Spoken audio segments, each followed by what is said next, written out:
ny fampidiriana teo moa zany dia momba n'ilay misy proposition de loi avy any amin'ny Assemblée nationale ary zareo amin'ny collectif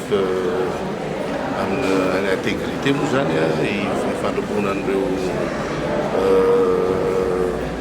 organisme maromaro dia nakatika fampidiniana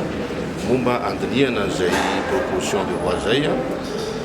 izy io moa zany dia tsy maintsy hodinianay eto anivon'ny antermeran'olona ary tsy maintsy misy ny fifanakaroza-kevitra ny dialogue mba ahafahana mijery raha misy tsy mety ny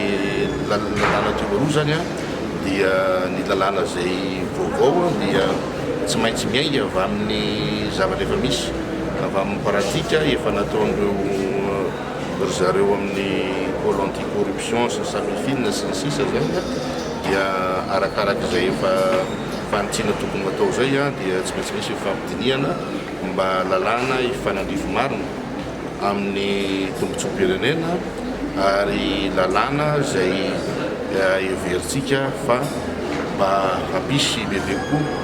ny fitokisana amin'ireo partenaire na reo mpamatsy vola iraisam-pirenena na reo masovoa izay miara-miafatsika satria zany ady amin'ny kolokolo zany dia tena zava-dehibe mihitsy am'izao amin'ny fifandraisana amin'ny any ivelany dia tsy maintsy mijery akaiky amin'ny momba an'izay zany tsika eto amin'ny tany zay firenena.